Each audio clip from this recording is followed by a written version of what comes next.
Eu, antes de mais, queria fazer uma correção ao último estudo, que eu disse duas coisas incorretas. Primeiro, a Septuaginta não é o grego não é a tradução do grego apenas no Pentateuco, mas é a tradução do grego em todo o Velho Testamento. Primeira correção. Segunda correção, eu não sei o que é que me passou pela cabeça quando disse que havia 18 milhões de judeus a viver no Egito, mas esqueçam, alguma coisa me passou, uma nuvem, uma coisa qualquer, isso é um total disparate, não há 18 milhões de judeus a viver no Egito, portanto, não sei como aconteceu, escrevi isto, mas eu não queria deixar de corrigir.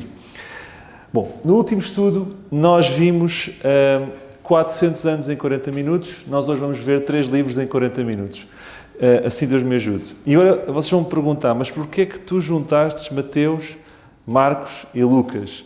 Não é matéria a mais para um só estudo. Eu juntei o Mateus e o Marcos e o Lucas, os Evangelhos, porque estes 3 Evangelhos têm muita coisa em comum, como já vamos ver. E não têm tanto a ver com João. O Evangelho de João é um Evangelho à parte, como iremos ver.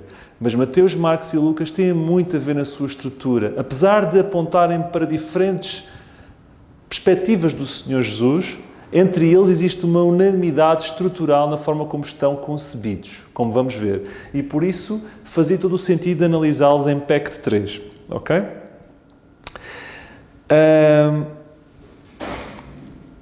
O Velho Testamento foi escrito durante um longo período de tempo, 1400 anos.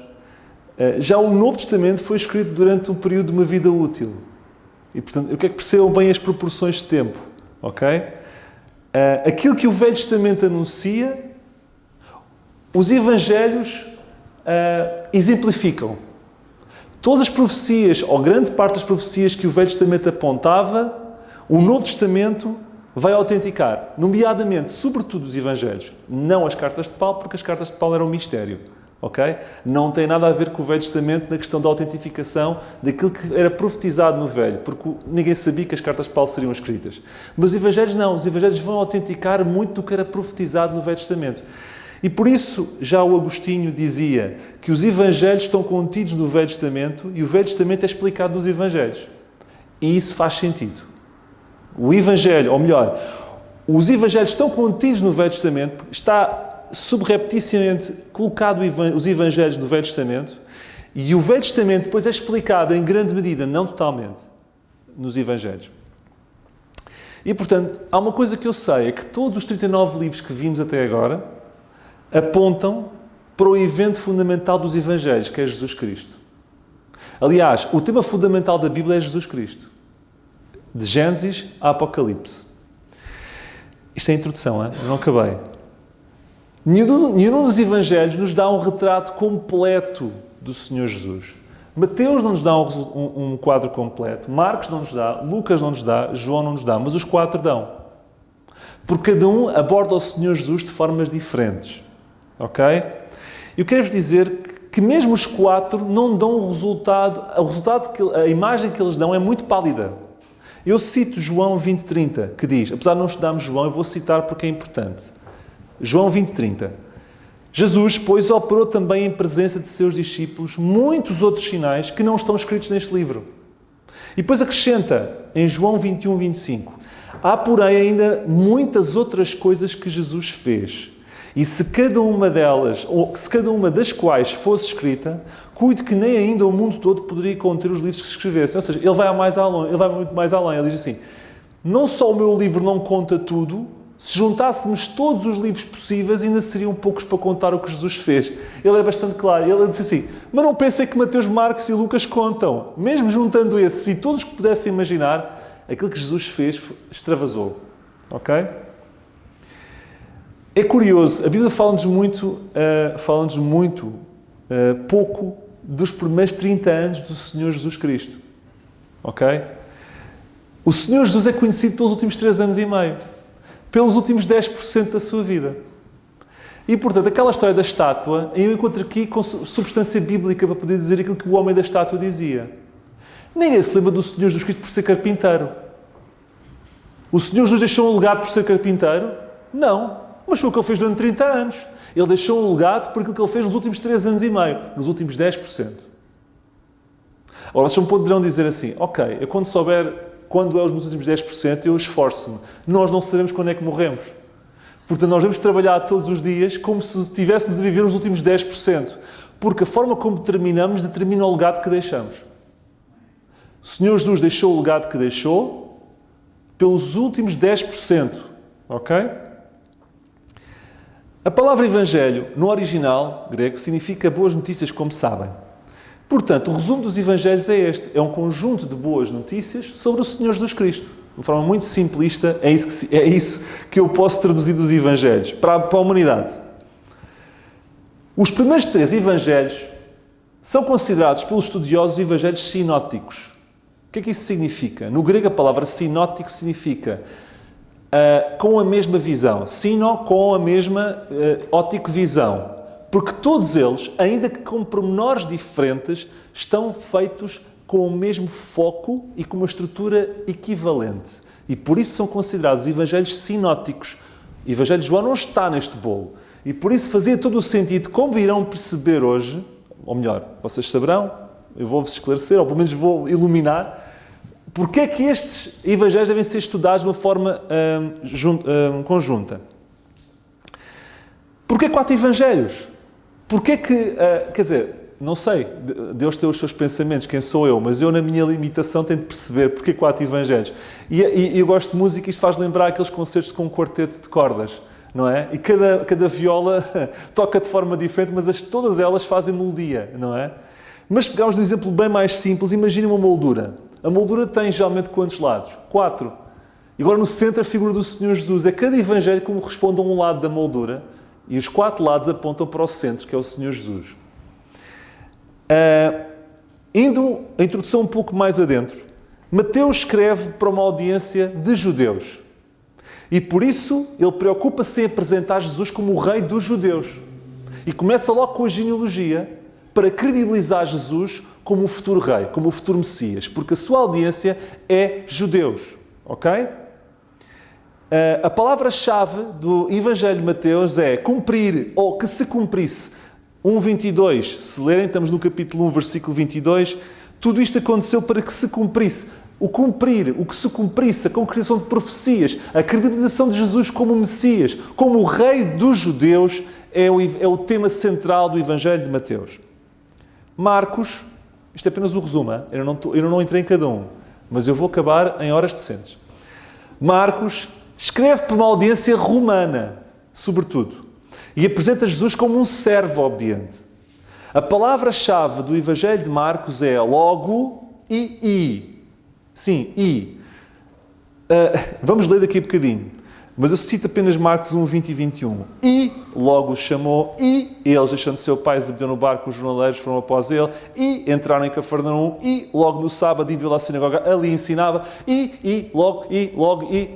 Jesus não para, está em ação. Marcos é isto, é Jesus em ação, Jesus como servo. Se Marcos fosse um filme, não seria um drama. Seria um filme de ação, mas daqueles filmes de ação que não param, em que vê Jesus como um servo. E devido a isso, há um intensificado da palavra logo, e o i, e o logo, e o i. O Senhor Jesus não para, está sempre em ação. É isso, Jesus como servo. Ok? Lucas, que também escreveu Atos, foi escrito para uma audiência grega. Lucas irá descrever Jesus como um homem perfeito. Os gregos tinham aquela mania do homem perfeito, desde Péricles. Então, ok. Lucas vai apresentar o homem perfeito. A palavra-chave é filho do homem. João, vou meter agora o João, mas só para rapidamente uma breve introdução, escreve-nos não para os judeus, não para os gregos, não para os romanos, mas para todo o mundo. E o tema é crer que Jesus salva. E apresenta Jesus como Filho de Deus, como Deus. Ok? E isso ficará para outro estudo. Mateus enfatiza muito o que Jesus diz. Todo o Evangelho de Mateus anda em volta de 5 discursos. 3 sobretudo e outros 2 menores, mas 5 discursos. O seu foco está nas palavras e no ensinamento de Jesus para credibilizá-lo como rei. Marcos não enfatiza o que Jesus diz, enfatiza o que Jesus fez. Marcos não se foca tanto em discursos como Mateus, foca-se mais em ação. E há muitos discursos que estão em Mateus não estão em Marcos, porque o foco de Marcos é destacar Jesus como servo. Ele a fazer, ele a fazer, ele a fazer. Estão a ver a diferença? Mateus mais discursos, Marcos esquece os discursos, é mais a ação. Lucas enfatiza não o que Jesus disse, como Mateus, não o que Jesus fez, como Marcos, mas o que Jesus sentiu. E vemos em Lucas, como ninguém, a humanidade de Jesus, a compaixão de Jesus. E vocês vão ver isso. É um médico a falar. Vão ver como há coisas de médico neste Evangelho de Lucas, como se calhar vocês nem imaginavam. João não enfatiza o que é que Jesus disse, não o que Jesus fez, não o que Jesus sentiu, mas quem Jesus é. E apresenta Jesus como Deus. Ok? Estão a perceber? Cada Evangelho aponta para facetas diferentes de quem Jesus é, o que fez, o que sentiu, etc. Por isso é que os 4 fazem uma moldura perfeita no qual temos a fotografia, a imagem do Senhor Jesus.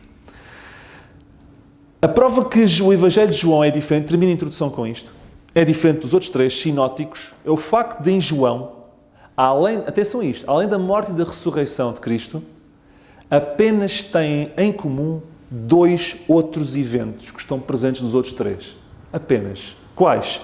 Jesus a caminhar sobre as águas e Jesus a alimentar os 5.000. A parte disso é diferente. E por isso merece uma análise independente destes 3. Ok? Vamos começar em Mateus.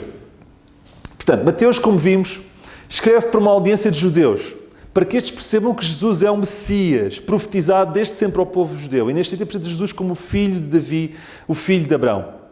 Mateus constrói o seu Evangelho em torno de 5 discursos.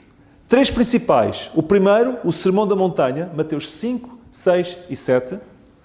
As parábolas do reino, que são 7 parábolas, em Mateus 13. E depois o discurso do Monte das Oliveiras, onde apresenta em Mateus 24 e 25 o fim dos tempos. Estes são os 3 principais discursos de Mateus. Depois há outros 2 periféricos, que é o de Mateus 10, onde fala do comissionamento dos discípulos, e depois em Mateus 18 o discurso em ser como crianças. Podíamos dar ali as voltas e pôr um ou menos outro. Para mim, isto é mais ou menos o quadro dos discursos de Mateus. Vamos ler Mateus 1. Livro da geração de Jesus Cristo, filho de Davi, filho de Abraão. Vocês estão a ver a preocupação que Mateus dá em justificar a ascendência abraâmica e davídica do próprio Senhor Jesus Cristo para conseguir, de alguma forma, apresentá-lo como herdeiro do trono de Davi? Não vemos esta introdução nos outros? Filho de Davi, filho de Abraão. Porquê? Porque estamos a falar para judeus. Tem que haver Abraão, tem que haver Davi, tem que haver algum tipo de credibilização para que Jesus seja apresentado como rei. Ok? Nenhum rei pode ser rei sem justificar a sua ascendência real. E Mateus preocupa-se em apresentar justificação para a ascendência real de Jesus Cristo. E por isso começa logo assim. Filho de Davi, filho de Abraão. Ok? Versículo 17. De sorte que todas as gerações, desde Abraão até Davi, são 14 gerações, e desde Davi até a deportação para a Babilónia, 14 gerações, e desde a deportação para a Babilónia até Cristo, 14 gerações. Porquê é que vemos aqui 3 blocos de 14? Não sei. Mas o que eu sei... Estava à espera que eu vos explicasse, não sei. Mas o que eu sei é que a genealogia para os judeus é muito importante, e haver 3 blocos de 14, segundo os entendidos, é para facilitar a memorização. E isso faz-me todo o sentido. Quem está a memorizar isto, se tiver 3 blocos de 14, consegue memorizar muito mais facilmente do que se não tiver esta organização. E eu creio que aqui o Espírito Santo inspirou Mateus a dividir isto de uma forma que fosse mais fácil de futuras memorizações. Ok? Isto é muito importante, mas eu passei por lá, tinha que vos dizer. Com todos os discursos, Mateus torna-se o Evangelho mais longo dos 4. Ok? Agora, eu vou-me dedicar mais a Marcos e sobretudo em Lucas. Marcos. Isto é um voo, ok? É impossível vermos as parábolas, a parábola. Eu quero me concentrar naquilo que é mais importante. E agora vamos dedicar um pouco mais a Marcos e a Lucas. Marcos é o mais curto dos Evangelhos. Mas sabem, se tirarmos os discursos que temos a mais em Mateus, Marcos seria maior que Mateus. Se tirarmos os discursos que temos a mais em Mateus, ok? Que não temos em Marcos, Marcos seria maior. Há quem diga... A tradição aponta para o facto, eu não vou divagar, que Marcos seria João Marcos, sobrinho de Barnabé, ok? Se for verdade, nós sabemos que a mãe dele era uma mulher fiel, Maria, e que fazia estudos bíblicos em casa. Porque quando Pedro estava na prisão, era na casa dela que estava a ver um estudo bíblico e oração. Mas é apenas um parênteses, eu não queria deixar de frisar. O Evangelho de Marcos, como eu apresentei-vos, é um filme de ação repleto de movimento. E vejam Marcos 10:45. Marcos 10:45, para que possam perceber o que eu vos estou a dizer. Em que apresenta Jesus como servo. Porque o Filho do Homem também não veio para ser servido, mas para servir e dar a sua vida em resgate de muitos. É um filme de ação que apresenta Jesus como servo. E vemos aqui em 10:45 isso mesmo. Mas, voltando atrás, comecem por Marcos 1. Marcos capítulo 1, versículos 1 e 2. E leiam comigo. Marcos 1, 1 e 2. Vemos aqui Jesus, filho de Davi, filho de Abraão? Não. No princípio do Evangelho de Jesus, Cristo, Filho de Deus, como está escrito no profeta Isaías, eis que eu envio o meu anjo ante a tua face, o qual preparará o teu caminho diante de ti. Aqui ele está a citar o último capítulo do Velho Testamento, em que fala da profecia de João Batista. Pois é, porque a seguir vai falar de João Batista. Ele aqui está a fazer uma introdução a João Batista. Ele pega no último capítulo de Malaquias 3, onde apresenta a profecia de João Batista, que eu vos expliquei há 2 estudos bíblicos atrás. Ele faz a ponte para João Batista, que vai dizer a seguir nos próximos versículos. Ok? Já repararam que Marcos não nos dá uma genealogia? Mateus dá, Lucas dá, Marcos não dá. Porquê? Porque Marcos apresenta Jesus como servo, como escravo. E um escravo não precisa de genealogia. Estão a perceber? Um rei precisa. Lucas, já falaremos sobre Lucas. Mas um escravo e um servo não precisam de genealogia para nada. Por isso é que não apresenta a genealogia. Ok? Mas sim a ação. Menos discurso, como Mateus, menos conversa e mais ação. É isso, Marcos.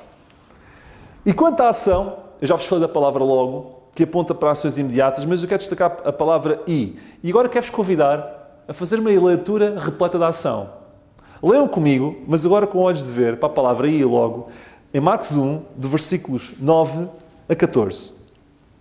E aconteceu naqueles dias que Jesus, tendo ido de Nazaré, da Galileia, foi batizado por João no Jordão. E, logo que saiu da água, viu os céus abertos. E o Espírito, que como pomba, descia sobre ele. E ouviu-se uma voz dos céus que dizia: Tu és meu filho amado em quem me comprazo. E logo o Espírito o impeliu para o deserto. E ali esteve no deserto 40...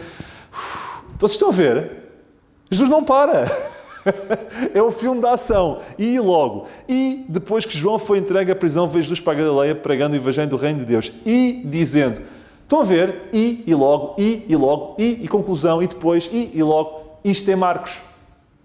Isto é Marcos. E se vocês olharem, vejam o resto do capítulo, basta olhar como termina o resto do capítulo 1, é só e tendo, e logo, e foi, e disse, e achando, e seguiram-no, e pregava.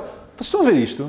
Se vocês olharem assim de repente para o resto do capítulo 1, podiam ver os outros capítulos. É tudo igual. É o e o logo, etc. É a ação. Metade deste Evangelho foca-se, no entanto, na morte e na ressurreição do Senhor Jesus. Do capítulo 10 até ao fim é o tema. Morte e ressurreição. A última semana do Senhor Jesus. Portanto, Marcos caminha, o Evangelho de Marcos, de forma acelerada para a cruz. Ok?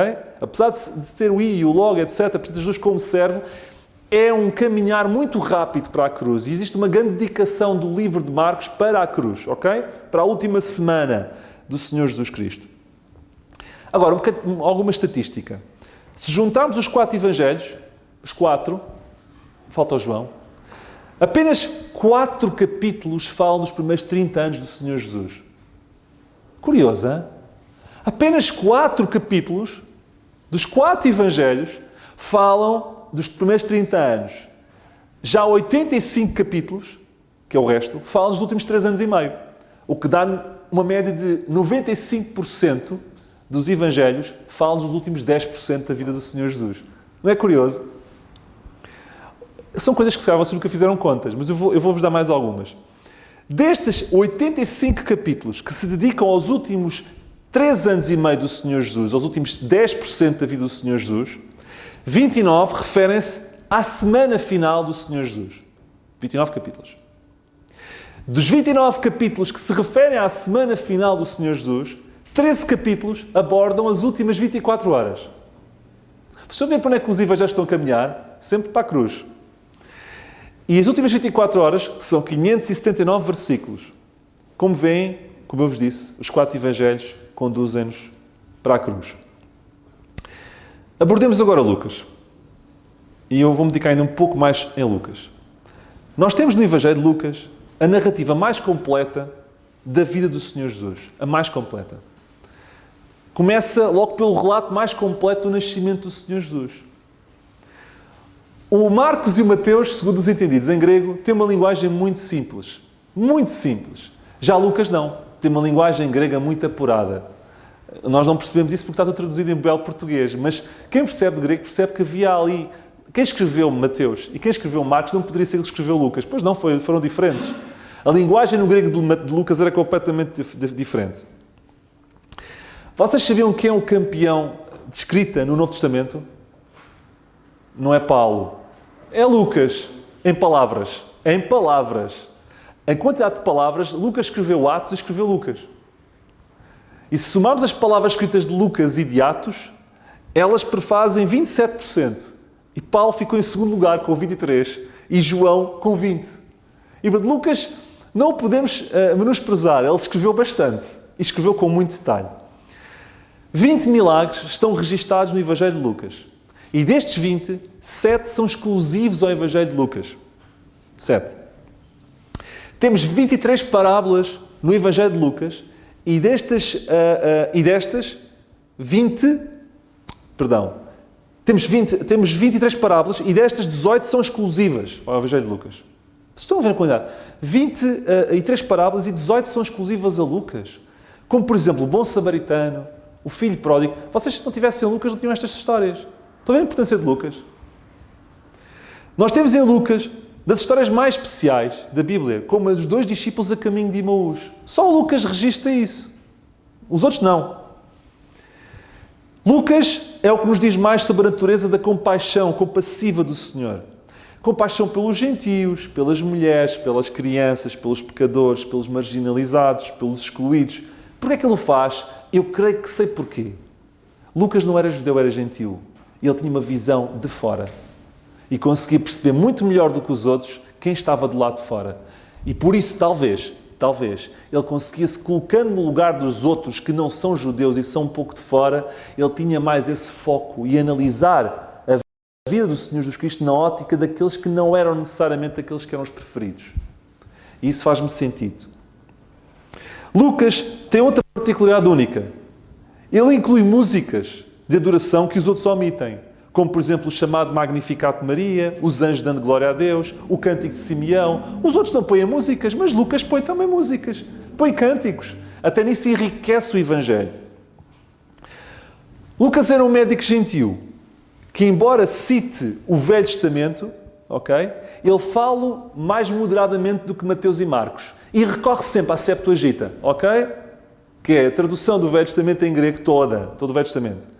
Ele recorre sempre, nas traduções dele, do Velho Testamento à Septuaginta, conhecimento do grego, etc.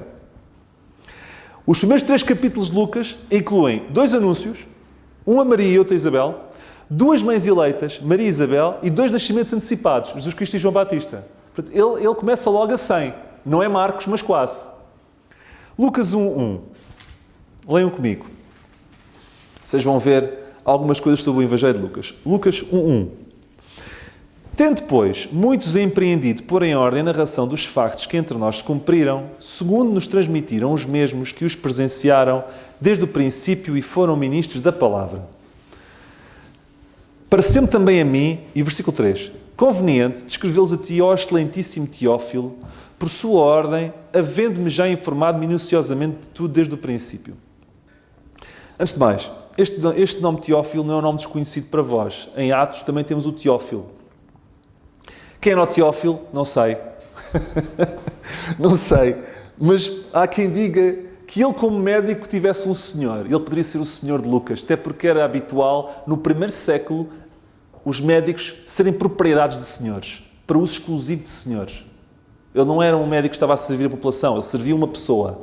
E poderia ser o Teófilo o seu senhor. Ele estava-lhe a delegar ao seu mestre, ao seu senhor, entre aspas, tudo isto que ele tinha recebido do Senhor Jesus. Pode ser, pode não ser, mas Poderá ser. Ok. Lendo estes versículos, constatamos que o Evangelho de Lucas é um trabalho de pesquisa. O homem fez pesquisa. Vejam só. Tendo, depois, muitos empreendido pôr em ordem a narração dos factos entre nós que cumpriram, segundo nos transmitiram os mesmos que os presenciaram. Ele não recolhia factos.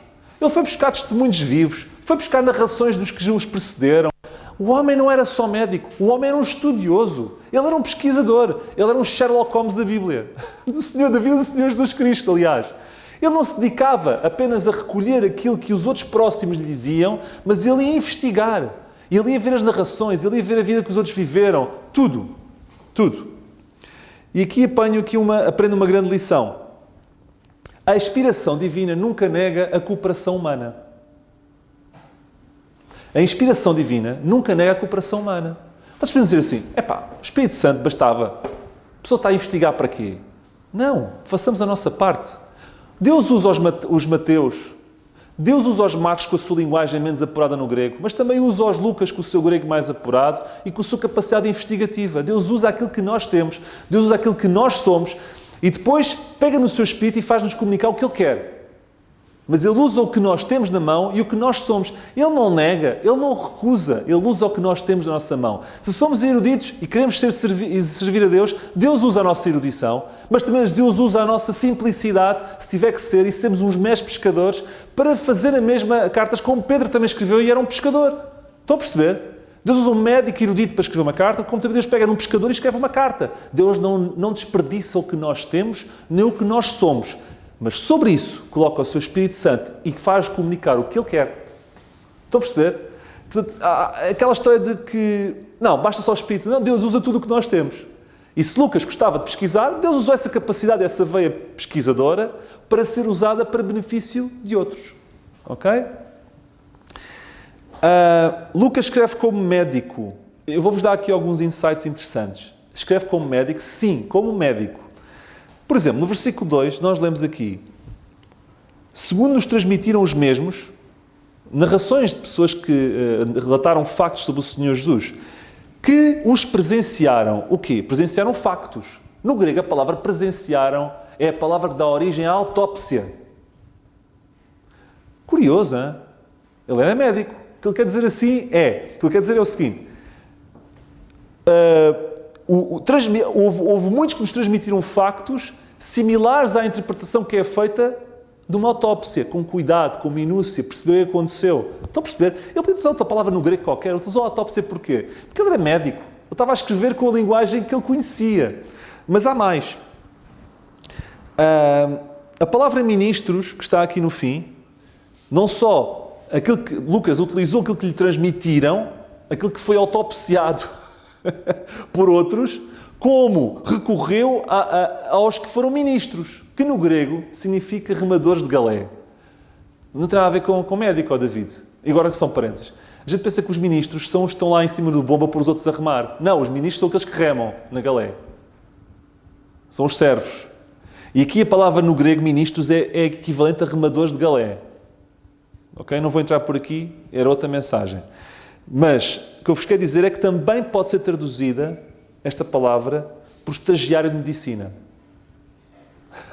Não me perguntem grego. Eu recorri a fontes seguras. Pode ser traduzida dessas duas formas. Então, o versículo 2 podia ser traduzido desta forma interessante. Agora vou traduzir de acordo com a forma como Lucas pensou.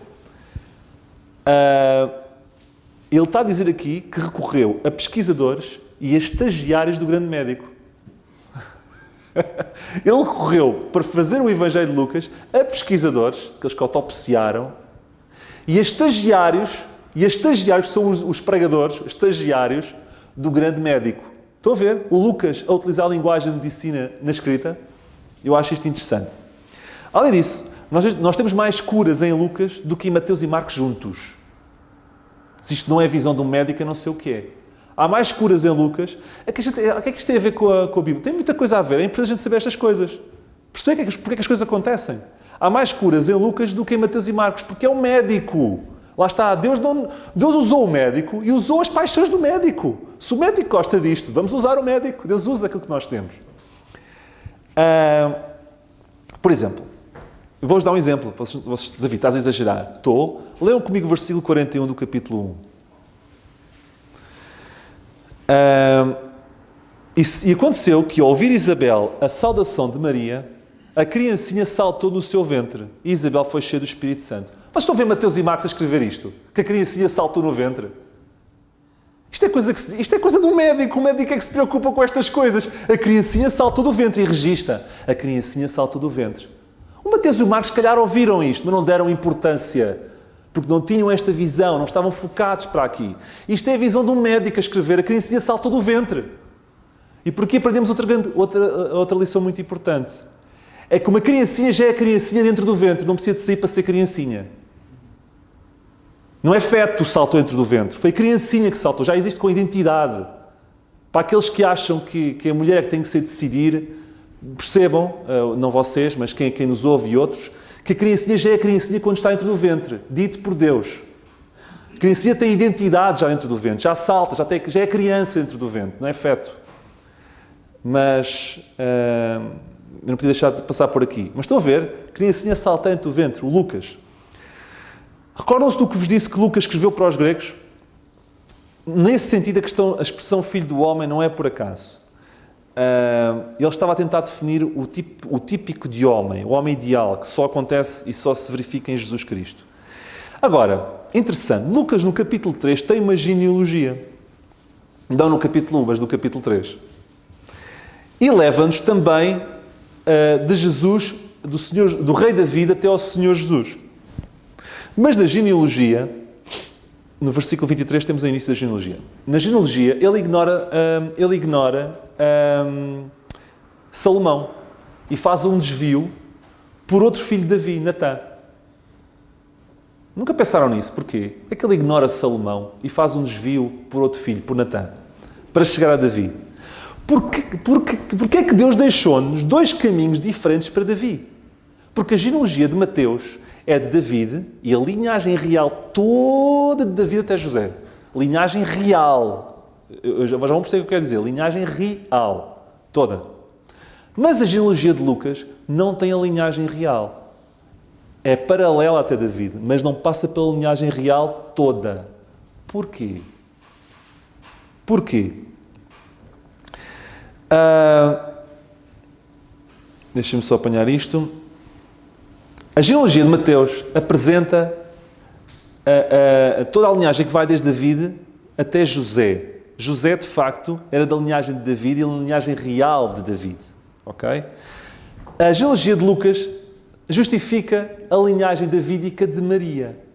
Maria também adivinha de David, mas não da linhagem real. Sabem que, devido ao pecado de Judá, Deus decidiu amaldiçoar. Houve um ponto. Há muitas pessoas que não sabem disto. Amaldiçoar a linhagem de David. Em Jeremias 22:30, houve um rei chamado Jeconias e diz assim, o Senhor portou-se tão mal, assim diz o Senhor, escrevei que este homem está privado de filhos, homem que não prosperará nos seus dias. Estamos a falar de um homem da linhagem de David. Que não prosperará nos seus dias, porque nenhum da sua geração prosperará para se sentar no trono de David e reinar em Judá. Deus estabeleceu, da linhagem deste homem, deste rei, da linhagem de David, ninguém vai se sentar no trono de Davi. E vocês poderiam dizer assim, com esta profecia, Deus criou um problema para si próprio. Como é que Ele agora pode justificar que o Senhor Jesus Cristo virá da linhagem de David, quando Ele disse que da linhagem de David, deste Jeconias, que era da linhagem de David, ninguém se ia sentar no trono?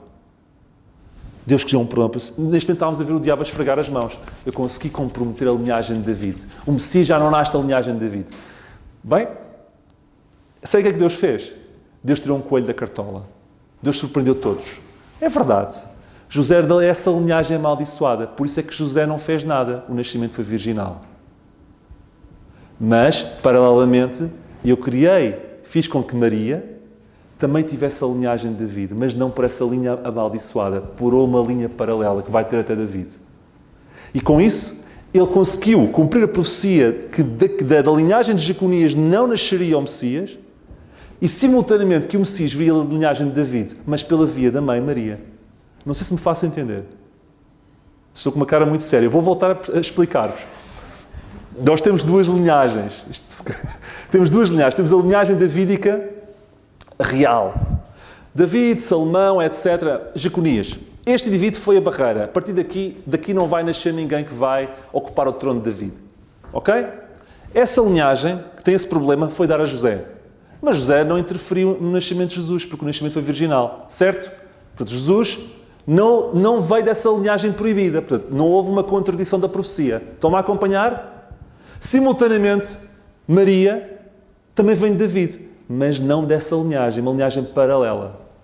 E então sim, Jesus apanhou a linhagem de David pela via da mãe Maria, sem comprometer a profecia que da linhagem real não poderia nascer ninguém que ocupasse o trono de David. Faço-me entender?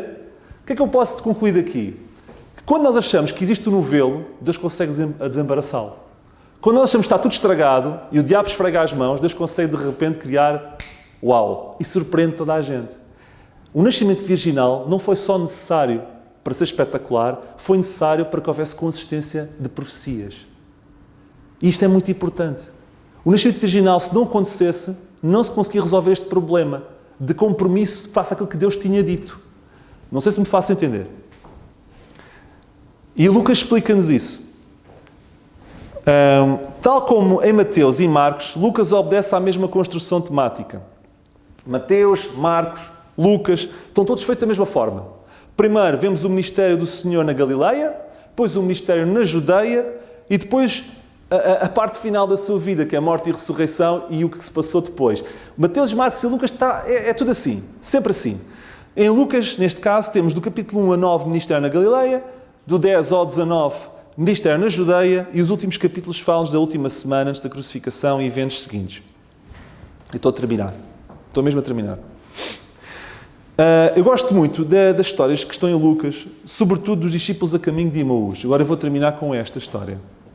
E neste momento o Senhor Jesus apresenta, Lucas que é tão estudioso, porque é que ele não foi saber qual foi o motivo do estudo bíblico?